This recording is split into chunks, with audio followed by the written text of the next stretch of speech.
Hi, everyone. Thanks for joining. We're going to get started in just a few minutes once everybody gets online.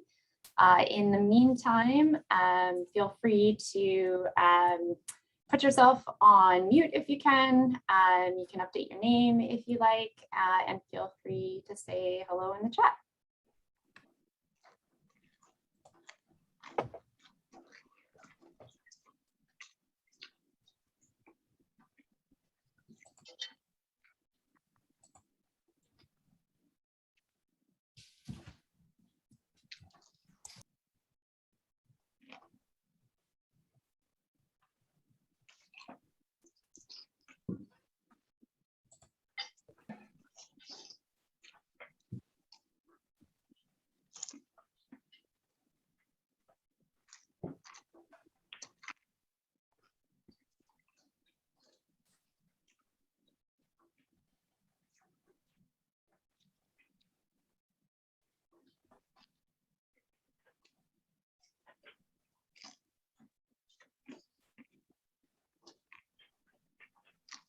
Hi, everyone.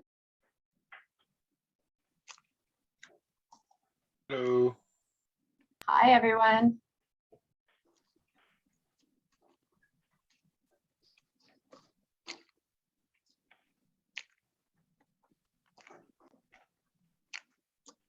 Hello, everyone. For those that are just joining, welcome. If you're able to update your names if you like, feel free to say hello in the chat and we'll get started in just a moment. And I see that we have a question if this will be interactive. So we are going to be presenting for about 30 minutes and then we'll open up for Q&A. So if that's helpful for folks.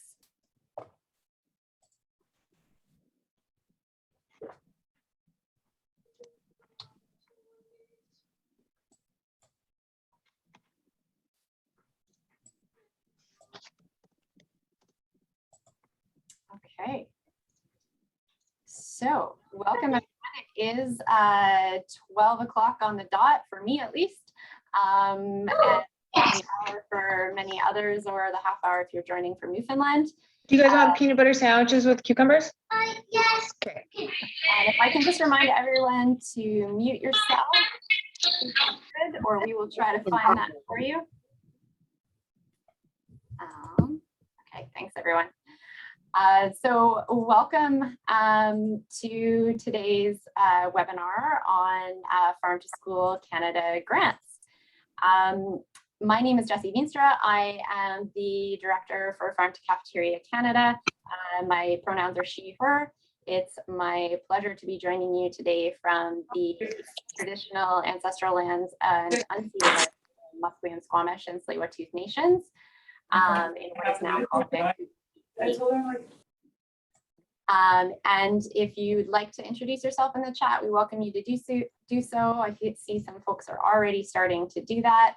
And feel free to share the territory you're joining from. And if you're not sure of the traditional lands you're joining from, you can check out nativeland.ca. I'll just put a link to that in the chat. And before we get started, I want to take just a moment to introduce our team here today. So co-hosting with me, I have Jyotika Dangwal, who is our Grants and Evaluation Coordinator. She'll be helping to present with me today. And also on the line in the background, we have Carolyn Webb, our Research and Knowledge Translation Lead. And she's going to be helping to monitor the chat. So if you have any questions that come up as we go throughout the first part of our time together, which will be a bit of a presentation, feel free to put those into the chat. And then we'll work our way through those when we get to the Q&A period. So welcome to those who are still jumping online. I think the last housekeeping item I will mention is that we are recording today's conversation. So the recording will be available afterwards if you would like to review it at all. And last but not least, I'll just thank all of our partners. This is part of the Farm to School Canada Digs In initiative, which is a multi-sectoral partnership initiative. And so just really grateful to all of our partners, both across the country and provincially. Now, before we dive into the details, we want to take just a moment to run a quick poll. So we've got 2 questions here. You should see it pop up if you're able to respond, just kind of asking to get a sense of where folks are joining us from and also what role you potentially play in your school community. So I've just made that live. I'm starting to see a few things. I'm not sure if you can see the responses popping up on my screen here, but I see we've got a lot of people joining from Ontario and Quebec, a few from the Maritimes, some from out west, lots of educators, a couple principals, lots of community partners. So it's great. Great to see you all, and thanks for taking the time to be with us today. Okay. So I'm going to move us forward and just give a bit of an overview about what we're going to chat about today. We'll spend about the first 30 minutes presenting a bit about the farm to school approach. We'll talk about the grants and the grant application process in particular, providing some tips around the proposals. As I said, and for those that are just joining, welcome. You can feel free as we go throughout the first part of the conversation to put your questions in the chat. We'll keep track of those and try to respond if it's quick as we go throughout. Otherwise, things that everybody might want to have a more fulsome response to, we'll get to those in the Q&A section in the last portion. Okay, and the last thing I'll note just at the bottom of this slide, you'll see a tip to check out our glossary of terms. And so we talk a lot, we use a lot of terms in our work, and not all of them have a single definition. So if you're ever unsure of what we mean by like local or healthy or sustainable, those and about 50 other terms are available in our glossary. And it's a great sort of, it's a great resource for links to other resources as well. So you can find that at farmtocafeteriacanada.ca/glossary. It's also in the footer on our website, and you'll find it in the grant guidelines as well. I'm just going to take a brief moment to introduce Farm to Cafeteria Canada. So many of you on the line may be familiar with Farm to Caf, but for those who aren't or who need a refresher, I'll take just a moment to chat about who we are and how we work. So we are a national partnership-based organization with shared values and a common vision for vibrant, local, and sustainable food systems that support the health of people, place, and planet. And we refer to ourselves as partnership-based because our partners are really at the heart of the work that we do. And together with our partners, some of whom work at the federal level, many at regional levels, we collaborate together to educate and build capacity to get more healthy and local food into public institutions and primarily in the school setting.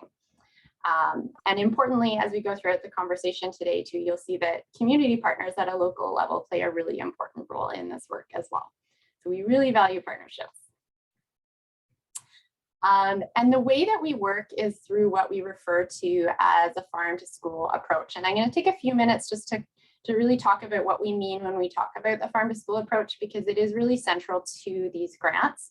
And so when we say that term, we're referring to this graphic that you see on the screen here. It's sort of these 3 pieces of a puzzle that work together.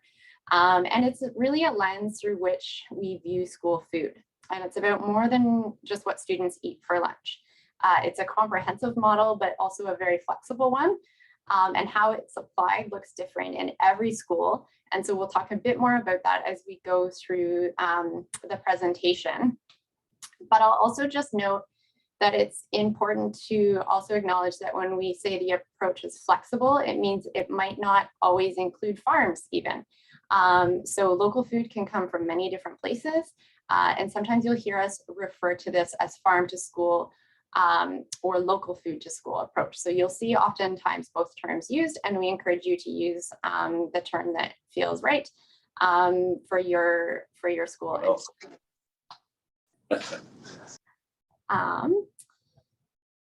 I'm going to take just a little bit of a closer look to kind of unpack these three pieces of the puzzle. And we'll spend some time, as I said, talking about these just because we'll ask you to kind of address each one of them in the grant applications. So first is healthy local food in school. This is exactly kind of what it sounds like. It's a full sensory experience where students can sort of see, smell, touch, and taste local food through a meal or a snack service. And this is a really central part of the grant, so we'll take a few minutes to talk about that in more detail. The next is hands-on learning. So this is very often, or it is experiential and place-based, and it's an opportunity for students to learn about the local food system that's local to them, whether it's farming, fishing, harvesting, and it can also happen in a variety of settings, whether it's the classroom, the kitchen, cafeteria, the garden, the forest. The opportunities are really quite endless. And the last piece of the puzzle, and it kind of brings those other two together and to life, is the community partners. So we encourage all applicants to have at least one community partner. They can be a great resource, and what those partners look like is really different in every community. It can be NGOs. Some of you on the line might consider yourselves to be community partners and perhaps supporting a grant application. It can include public health staff, farmers, chefs, elders, businesses, really whatever works in your community. And just to kind of wrap up the conversation around farm to school approach, I wanted to share this visual, which we developed recently. It sort of mimics the three, or brings to life the three pieces of the puzzle that we've talked about. And it's intended to show the many ways that farm to school, or some of the many ways that farm to school can come to life. And so there's a variety of factors that influence what farm to school looks like in any particular community, geography being a big one. So that will really be central, and we ask you to kind of celebrate that in your grant proposals as to what's local to you. So that's the farm to school approach in a nutshell. And so I'm going to take just a couple of minutes now to briefly introduce the grants and the history of them. So this is our fourth cycle of grants, which we've been running every 2 years since 2016. And so far we've had about 133 schools in 9 provinces and 1 territory that have received grants of up to $10,000. And that's in partnership with Whole Kids Foundation. So I'm just thankful for their continued support and making the grants possible here in Canada. And what that looks like across the country, for those that are curious, is opportunities for about 53,000 students to participate in the grants program. This is sort of the rough breakdown across the country. You'll see that there's a lot more grant recipients in BC and Ontario in particular, because we started with those 2 provinces in 2016. In 2018, we added Quebec, Newfoundland, and New Brunswick. And in 2020, we added schools in Alberta, Saskatchewan, Manitoba, Nova Scotia, and Nunavut. And we're excited to continue to add across the country, hopefully the Yukon and Northwest Territories as well. So yeah, that's a bit of a background on the grants. I'm going to hand it over to Jyotika now to shift gears into talking a little bit about the grant process and grant readiness. Thanks, Jessie. Yeah, as Jessie mentioned, my name is Jyotika. I work as a grants and evaluation coordinator for F2CC, and I'll quickly go over just some of the grant application processes. Before we start, I think these 5 things just help you assess whether you're ready to apply for the grant. So I'll quickly go over those. The first one being, does your school have some sort of farm to school activity already underway? So does it have, maybe your school has a school garden or some snack program, just something that the grant can build upon. We also ask that the principal and the vice principal are really supportive of the application and the program. And we say this because we've seen in the past when the leadership is supportive, the grants are really successful in that school. We also ask, as Jesse kind of mentioned in the farm to school approach, that we do have at least one engaged community partner. And this is just someone that ties you to the local food system. The fourth being that we ask the school, especially in the second year of the grant term, to have the proposed meal service be offered at least twice a month. We recognize that in the first year of the grant, it might be a bit less than that, which is fine. But in the second year, some schools do more than twice a month, really depends on the school. But the grant requirement is at least twice a month. And last, just that there is a desire and willingness to embed food literacy activities into the school community. Of course, we want to get students to eat healthier, but we also want them to learn where the food comes from and understand the whole food system in its entirety. So if you kind of go through this list and you're like, yes, we have all that under control, or you have most of those, then you are pretty much ready to apply for the grants. So I'll move on to the next slide. So if you're wondering what the grant application process looks like, just know that the application must be submitted online. I should also note that in order for you to kind of, if you want any of the grant information, if you go to our website, so it's farmtocafeteriacanada.com, the first banner that comes up, it's 2022 Farm to School grants. And if you just click on that, you'll be able to go directly to the grants page, which is where you find all the information that we are going to talk about today. So to get started, I think even before you kind of go to the online application form, there are two documents that I really recommend that you review. One of them is the 2022 grant guidelines, and this is just a one-stop shop to a wealth of information about grant eligibility and what can the funds be used used towards, what can they not be used towards, just what we are looking for as a team. And this can be, of course, downloaded from our website and shared with your team members. The second document that I really encourage you to look at is the grant application template. There's a screenshot of it right in the slide, so you know what it looks like. And this has basically all the questions that are asked in the online portal. And I encourage you to go through this because you can prepare responses as a team, whether it's on a Google Docs or the old-fashioned way if you want to print it out and go through the questions together. And these are provided just for you to be able to get a better sense of what we are looking for and to be able to access these quite easily. Just know that we do also ask you to submit a work plan and a budget. And for those, we also provide a template. So I'll move on to what the budget and work plan look like. Thanks.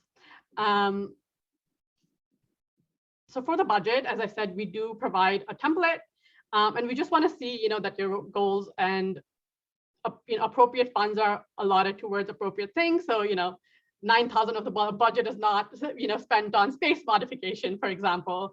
So in that budget template, we provide key areas that the budget can be allotted towards. And we also provide space for you to let us know if there are other sources of funding that will be allotted to the same areas.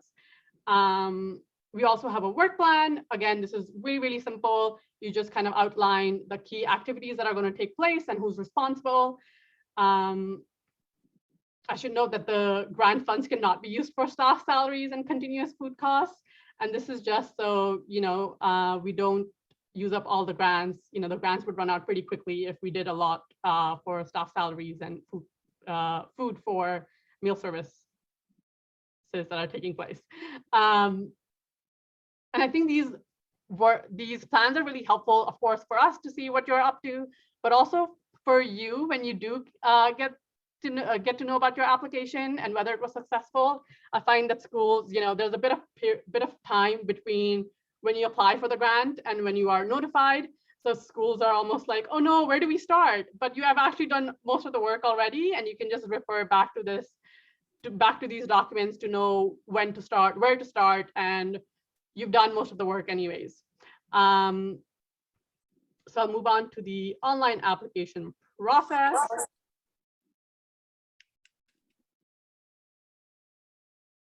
So as I mentioned before, the application must be submitted online. And to do that, you just go on our website, farmtocafeteriacanada.com, and go to the grants page, and you'll see a little button that says go to application form. So you can just kind of register as a user. This is where you'll find all the questions that you need to answer. You can save your application and come back anytime to kind of edit and go, review what you have written out. Just note that when you do log in after your initial registration part, you will be asked to log in twice. And this is because I think the computer just wants to know that you're not a robot. So just be aware that you're not doing anything wrong. It's just a system, and that's just how the system works. To go back to your application, just note that you have to go back to the original email that was sent to you, and there will be a link in the email that will let you log back into the application.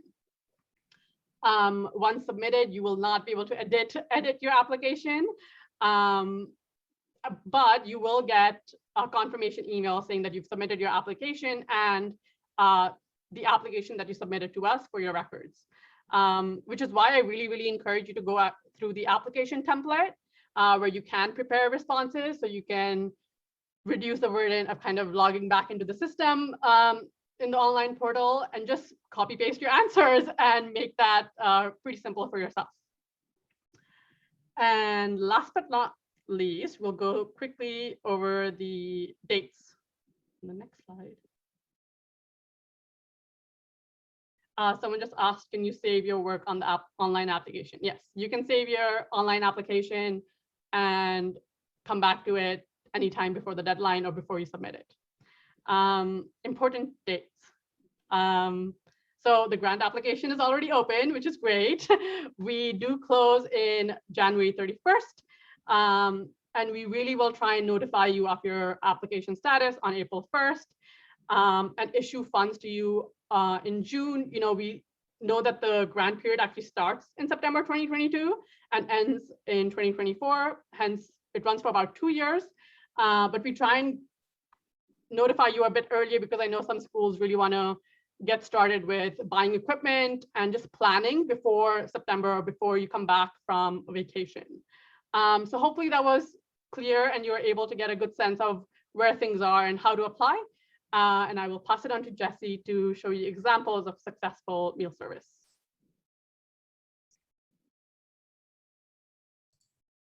Thanks, Jyotika.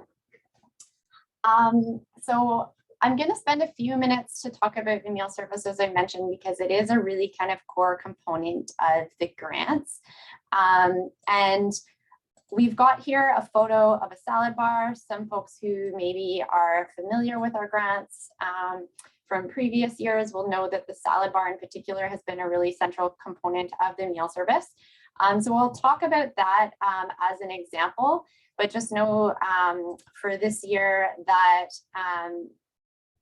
it doesn't have to be your meal service doesn't have to be a salad bar, but we'll talk a little bit about what some of the common features are that every meal service should sort of include and embrace. So the first one is variety. So this is really important for a variety of different reasons, no pun intended. Every meal service should offer different items that students can choose from, and that should provide a balanced meal or snack according to the Canada Food Guide.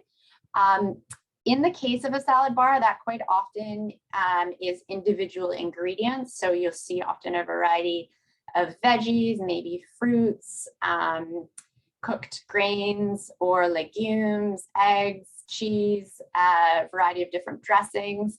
It's really kind of, the possibilities are endless. And I would say we have a note here that we ask you to provide at least 5 options for students to choose from to customize their meal. And so that usually can be pretty quickly, that minimum threshold can be pretty quickly met with a variety of different options. And I should also just note that, so for example, when I say we can do variations on the salad bar, that could be a soup bar, a sandwich bar, stew. And those can all include different things. So for example, if you're doing a soup bar, you might have a variety of toppings, like maybe a few different fresh herbs, croutons, maybe add some grains or some fresh citrus. I know there's probably lots more creative folks out there who are on the line, and you'll have lots of ideas.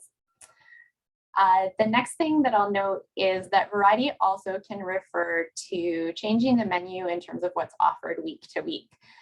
So many schools will actually choose to celebrate different themes as part of their meal service. And that just provides opportunities for students to have exposure to new things. And often that includes different cultural foods.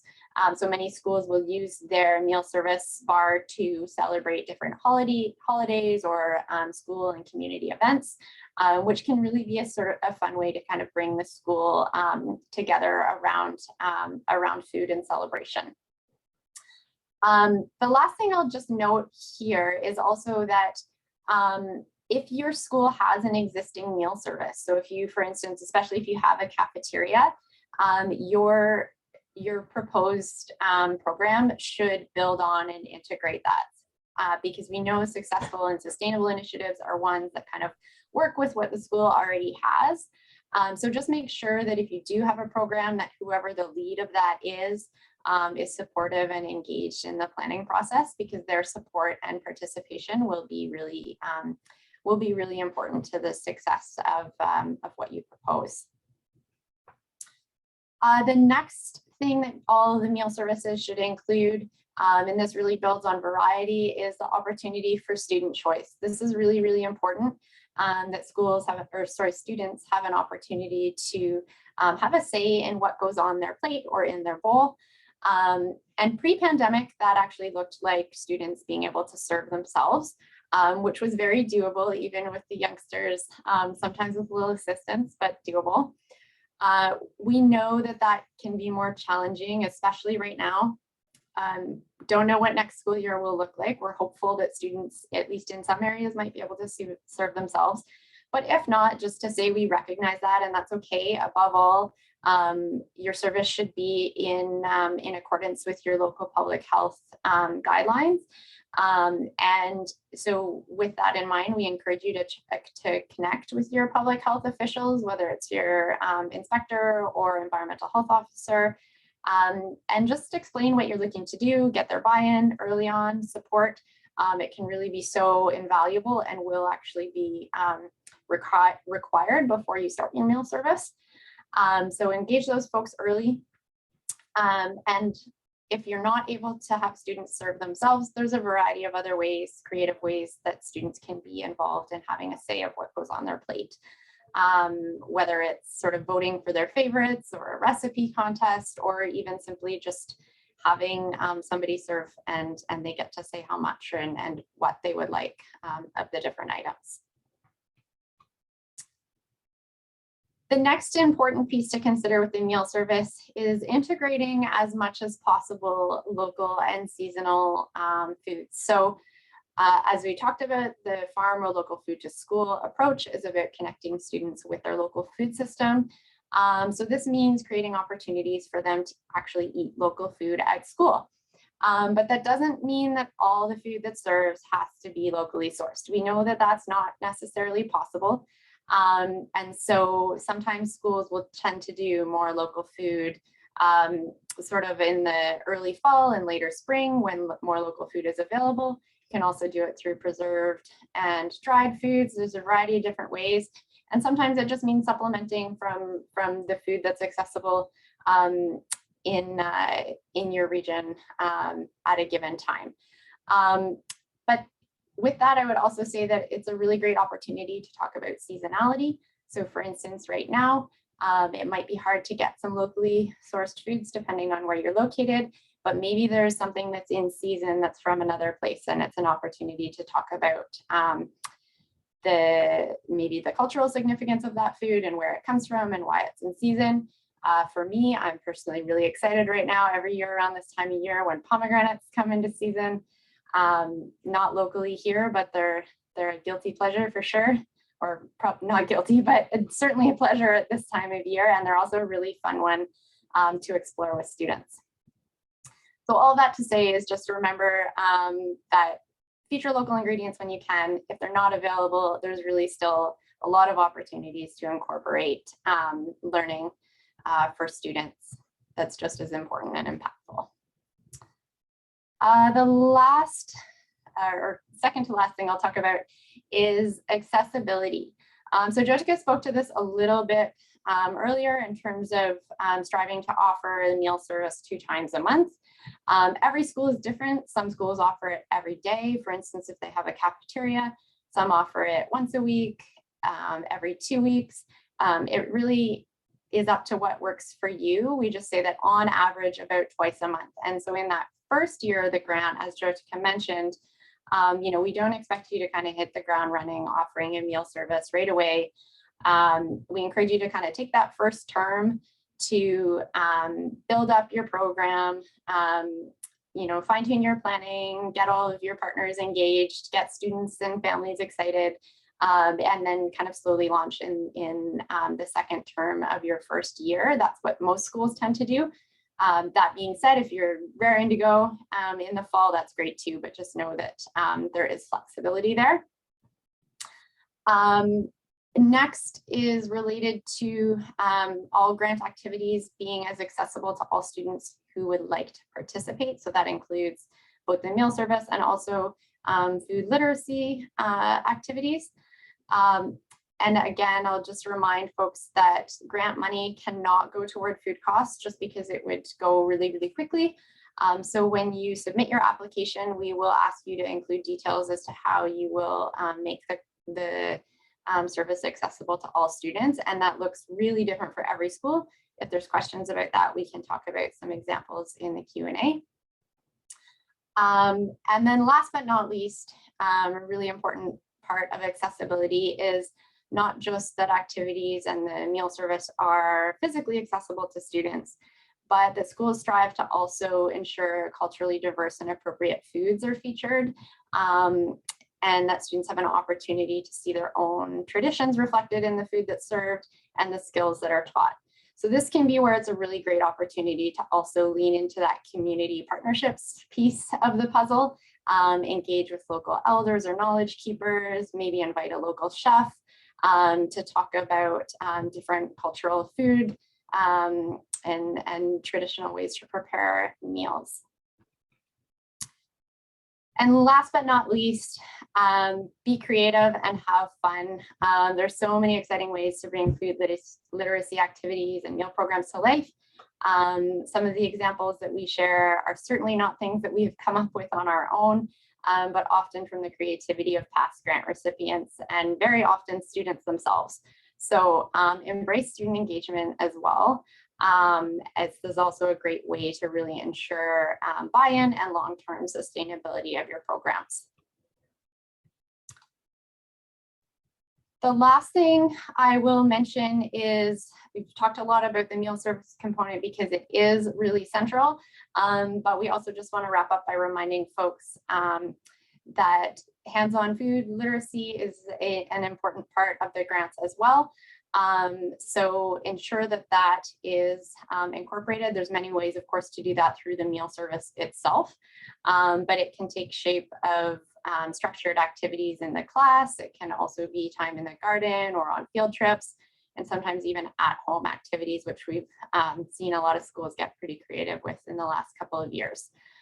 So to help you out with that, I'm just going to point to a couple of places you can check out. So first of all, you can look at past grant recipient stories. These are great for inspiration and ideas, and you'll find these actually at the bottom of our grants page. If you click on a region, you'll see a drop-down list, and you can click on the individual schools to read about their stories and activities that they've done. I'll just note that that is true for 2016 and 2018. Our 2020 grant recipients are still just providing their stories over the course of the current school year. So you'll see more under 2016 and 2018. Next is our resource center. So on our website, you will find the Farm to School Resource Center, which has a series of drop-down questions. We'll provide you links to videos and different resources related to that question. So we really encourage you to check that out. You'll find a number of guides like the Quebec and New Brunswick Farm to School guides, which really have some great examples and walk through designing meal services and food literacy activities. And you'll also find things like our Teaching the Curriculum Through Food video series, which we've partnered on with Growing Chefs Ontario.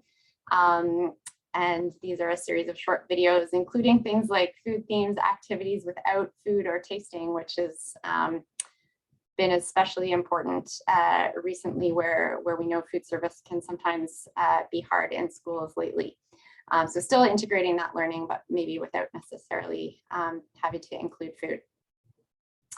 Last but not least in that resource center, and I will end with this as a little bit of inspiration before we move on to the Q&A, is you will find a number of short videos from past grant recipients as to how they have made their programs work. So here's just a few parting words from one of those grant recipients.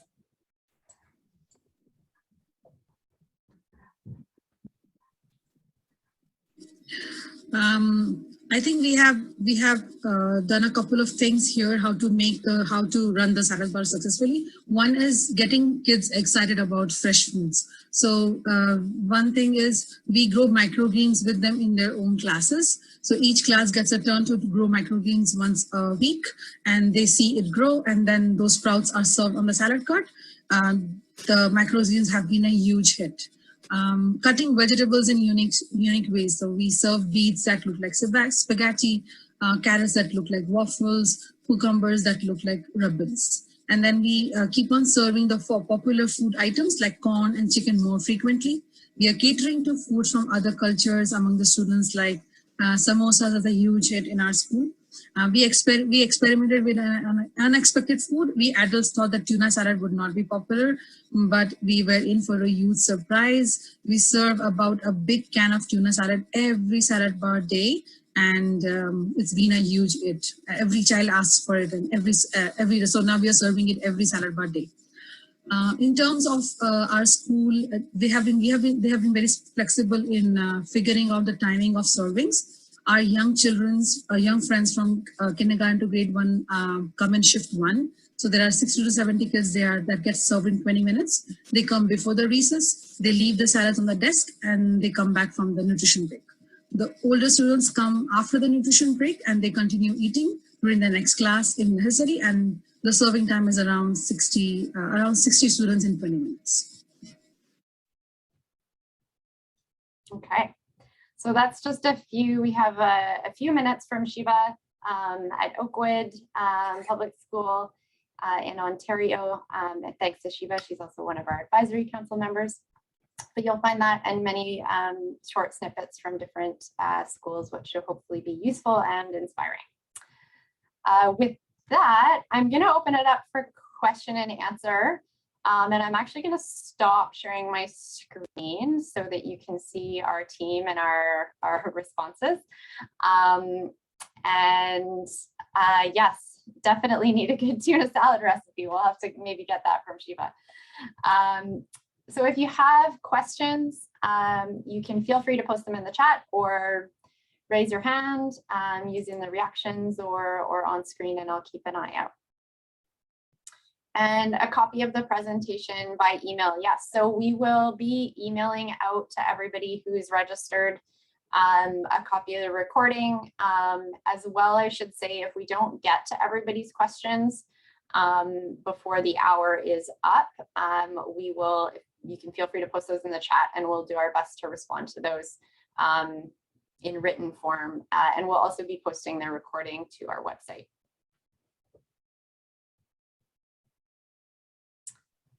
So with that, there was a question on, can the kitchen be an outdoor kitchen, a roof without walls, cob oven, crock pots, etc.? Yeah, absolutely. That's a great idea. We've actually, there's some really great outdoor cooking spaces that we've seen, and there's a case study on our website actually from Roots to Harvest in Thunder Bay. They did a lot of outdoor cooking and cooking with fire with students last year, which is really neat to see. So yeah, absolutely.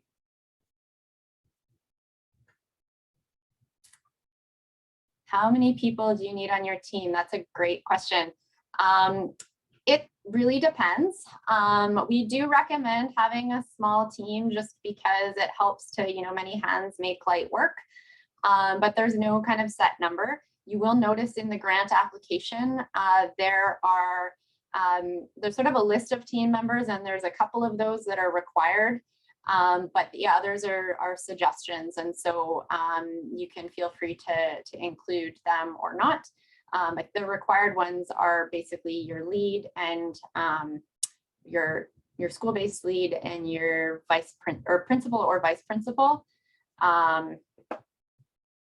Those are the two essential ones. And also you'll want to have public health approval. As we've said, those folks don't necessarily need to be a part of your team, but you will need, they can be, but you'll need their approval. Okay, then I see, can we run a breakfast program and apply for the grant? Yes. I don't see why not, as long as it is it's a meal service and it provides choice and all of those things that we've talked about. It doesn't have to necessarily be lunch. Jessie, the question is, can schools that run a breakfast program apply for the grant? Oh, sorry, thank you. Yes, absolutely. We have many schools that run breakfast programs that have been grant recipients. And if you have applied for other grants but won't have knowledge of success, should those be noted in the application? Yeah, you can feel free to note those, and we can clarify for the details as we kind of move throughout the process. The reason we ask is just so that we can kind of get a better sense of the bigger picture of maybe what you're looking to do. Quite often, schools will apply for the grant as part of a bigger initiative. And so that just helps us to understand. And it also helps us to better get a sense of kind of the true cost of making what schools do with the grants happen. So we have a question about cooking everything outside.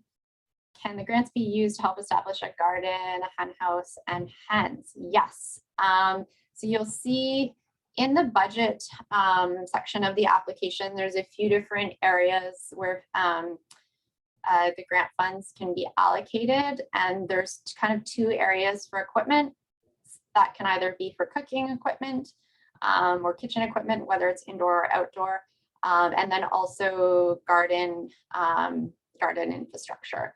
And I would say, yeah, hen house and hens is also great. We just worked with the school in a small seed grant actually to build some small incubators for eggs and chicks. Question from Erin.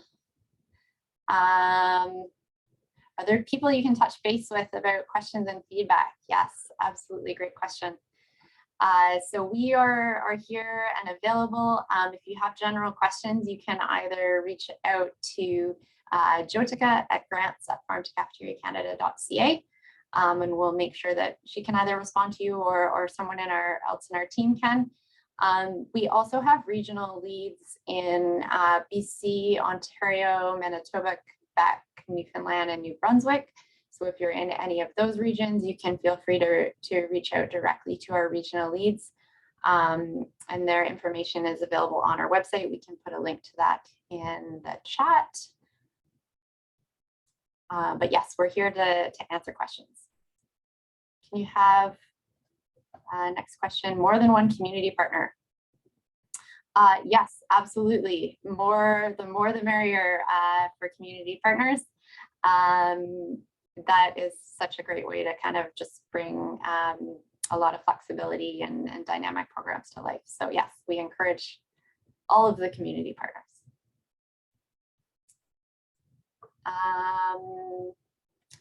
We have a question from Jasmine. Do some schools have the program, but almost entirely student run? Wondering if grades 7 and 8 could run the program. Of course, with support, planning, cooking, surveying, cleaning. So the answer is yes. There are some really great examples of student run programs. We have a number of them, and I'll maybe invite Carolyn or any of our other regional leads on the call if you want to share anything about some examples, but one that comes to mind here in the city where I live in Vancouver, right in the West End, not too far from where the barge has, if anybody's been following the news, has recently been on our banks from last week's storm, but Lord Roberts Elementary, they have a lunch lab, and it's, I think the grade 5 and 6 students do that, do all the planning, prep, and service for the whole school, and it's a really great program. Carolyn, did you have anything you want to add to that, or inspiring examples? Not much about details. I mean, just that I know that some schools have engaged their grade 7 and 8s in. They either, everybody has different models. Some ask different teachers to just, let 1 or 2 students per class kind of join the cooking prep as a, if they're done their work, they can come down and support, and others have like a full class support. Anyway, there's many different ways of making it work, but absolutely there's a lot of very student run programs. Jessie, do you want me to read you questions or anything, or are you doing well? Yeah, no, I think I'm doing well. But thanks, Carolyn, great question. I wasn't sure how it would go keeping on top of it, but let me know if I've missed any maybe. No, you're good. I just wanted to add one thing to the breakfast program comment, asking if you can do this and, if you already have a breakfast program. We're actually seeing that existing programs are ones that really help leverage, or that you can build on to do this meal service program. And so a school that already runs a breakfast program, a lot of staff and occasionally students will have food safety training, and volunteers will already be in the school. There's going to be either a fridge, the fridge, they had to do, food safety setups around the sinks, and have places for food storage. And so usually it can really be an asset if people are already running different types of programs, although not necessary. Okay, I'll go back to you, Jessie. Thanks, Carolyn. And yeah, please feel free to, I'll try to pause if you have things to add too. And you too, Jotica. Okay, Heather has a question, and congrats on your new geothermal greenhouse. That's cool. You'll all be using the greenhouse, but would be eating in classrooms, and we still need public health support. Yeah, so the main thing with the public health is that they will have to, so great question. They will have to just approve the meal service component in particular. So depending on where your food is prepped. If you already have like a cafeteria and that infrastructure, even for like breakfast, what Carolyn's just talked about, that's maybe already in place. So it should be fine. But in some cases, we have schools, especially smaller, sometimes elementary schools, where they may not have a cafeteria, or they're using like a staff room kitchen, or kitchen attached to the neighboring community center. We see all sorts of different examples. If you are doing something like that and kind of starting from scratch in terms of the food prep part, you'll just want to make sure that you engage and have their sign off. And we'll work with all of the schools to kind of support that, but we do encourage you to let public health know what you're planning, just so that they're kind of in the loop, and often they can be good allies. Thank you. You're welcome. See a couple comments from Jotica. Just working down. No other questions in there, Jessie. No other questions. Okay, there we go. Thanks, everyone. Does Stephanie have a question? Did I see there? Okay. You'd like to partner with a school organization in our area who offers a salad bar. Sorry, I'm just having scrolling difficulties. As we don't have adequate space. Would their previous grant affect our application? We would be offering our salad bar at a different location. No, so if you're applying for a new grant at a different school, that is totally fine. And actually, if you're fortunate to be applying in an area that has a school with a salad bar, we really encourage you to connect with them. That's some of where we see kind of the best kind of opportunities for mentorship and learning. There's no need to reinvent the wheel or start from scratch. They are great, great resources. So yeah, definitely partner with them however is needed. And then a Stephanie's question. We have what have some of the other schools done funding for food? Yeah, so I'll maybe start with a couple of examples and invite Carolyn to add. And I would also just say if there are others on the line that have some ideas, and I welcome you to share as well. So I would say it really depends on the school. In a lot of spaces, it is schools charge for the salad bar, and they will sometimes charge either on a sliding scale, or if they have a set price, they'll set it a little bit above cost so that what little profit they have, it's not even profit, it really just covers the cost of the food, but then a little bit extra that can then go towards covering meals for students who maybe don't have the means to pay. So there's a variety of different options. I would say that one's fairly common in some sort of pay what you can scale.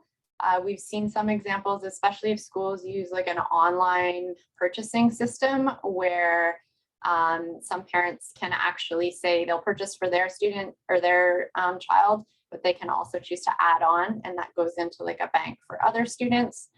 Some schools get funding from their parent advisory council and fundraising efforts through that.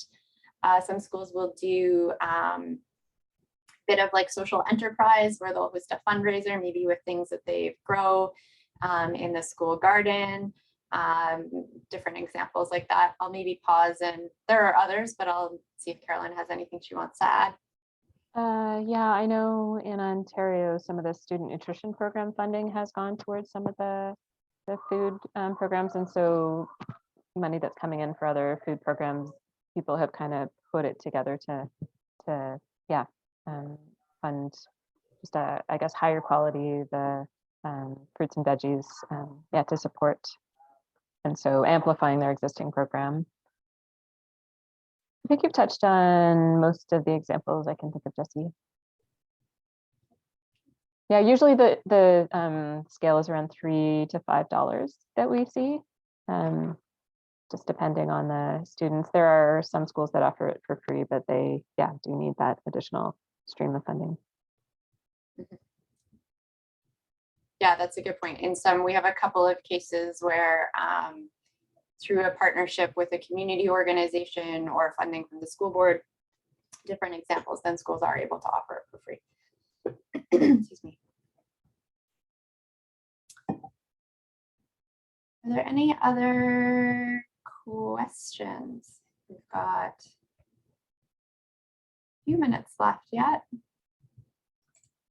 And just around the questions of what can be funded, the funding is pretty flexible, but it's kind of whatever the school would like to see to enhance their program. It can be for equipment, but if you already have the equipment, then it can go to honoraria or of course a mix. I mean, most schools apply for a mix of different funding pieces, but the idea of the hens and that is really what will boost a broad kind of food system program for the school and make that possible. I mean, some need just the basic equipment, and others are building and adding on new enriching opportunities.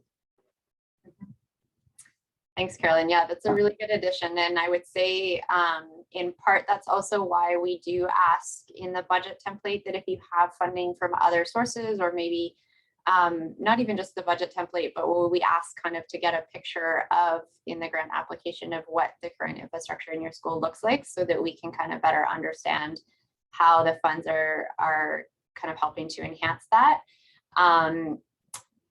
And a question from Jasmine, is it okay if most of the funding goes toward building a structure and outdoor kitchen? So you will see in, so hang on, I'll answer the question directly first and then give some explanation. So I would say yes, potentially, as long as you can still demonstrate that through either other infrastructure or supports that you already have in place, that you can make that kind of comprehensive program. And so that's really just helping us to kind of fully understand the full picture of what's proposed and what supports you have in place or expect to have in place at the school. So I would say as much information you can provide around that to just help us understand that it's, for instance, you'll see in the budget template, we have some recommended limits for some sections. So for instance, we say we recommend that no single piece of equipment, I think, is more than $3,000. And that is a guideline, but if you also know you've got this other funding pot and you really need like $4,000 for a fridge, or I don't know, whatever it is, then yeah, we'll take that into account. The biggest thing with those recommendations is we just want to make sure that it's not like $10,000 going toward like a really fancy stove and that's going to be it and nothing else is going to be done, kind of thing.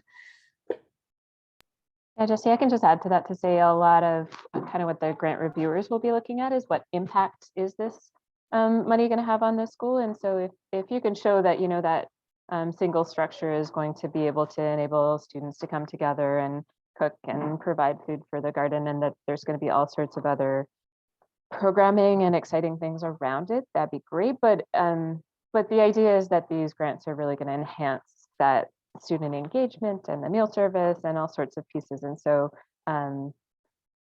we'll be looking at that, and you need to provide a rationale for why that, let's say, single structure or the, you know, the different pieces that people have asked about, how that will really enhance the vibrancy of the school community and, you know, the food culture that you're working to build. Yeah, thanks, Carolyn. It's a great addition. And I think with that, I'm gonna, oh, I see another question here. Is it okay if you have to apply if you've received a garden grant in the past? Yes, absolutely. So the only thing, really the main, I would say, reason a school wouldn't be eligible is if they've received one of these particular grants in the past. But if you've received other grants, including from Whole Kids directly, yes, you absolutely would be eligible. And I think I'm just going to scroll through here. I don't see any more questions. You can feel free to pop some in the chat though, but in the meantime, I'm going to maybe just share my screen again and a summary slide here. Not this one, just bear with me 1 second. Just to kind of wrap things up in summary, that essentially strong applications will embrace all 3 pillars of the farm to school approach or local food to school approach. So again, healthy local food in schools, hands-on learning, and community connections. We'll be looking for a balance really across those 3 areas. And we're looking for you also to just have a clear vision and realistic goals, help us to understand your school and your community. And like Carolyn said, you know, why is the grant going to be really impactful in your community? Your work plan and budget, really they're there to support you, as Jyotika mentioned earlier, and to think through what's realistic. So those 2 should kind of complement each other. And again, evidence of a team approach, more than anything, that's to help ensure sustainability of the programs and success, but also to support you. It's really important to have a team. Impact I spoke to already. And then, yeah, really, we're looking for these grants to have a lifespan beyond just the 2 terms. So thinking about how it will bring added capacity to your school, not just in the couple of years ahead, but over time. Yeah, I think I think that is everything. I guess the last thing I'll note is that you'll see throughout the application questions and the template, we give quite a bit of detail. It can make it look a little bit long, but it's really to help provide you with as much guidance as possible, excuse me, when completing your application as to what we're looking for. So pay careful attention to that, and yeah, just make sure. I think the application form is set up this way so that you can't accidentally leave anything blank, but just make sure you do answer all of the required questions. And I see one more comment. Oh, that's from Jotica. Great, thanks, Jotica. Okay. So I think with that, if there's, we've got a couple more minutes here. So if anybody wants to stick around and has any more questions, feel free to do that. Otherwise, we will look forward to seeing all of your applications, and feel free to reach out if you have any questions. Reminder with the deadline, January 31st, must be completed using the application form. But feel free to reach out if you have any questions in the meantime. And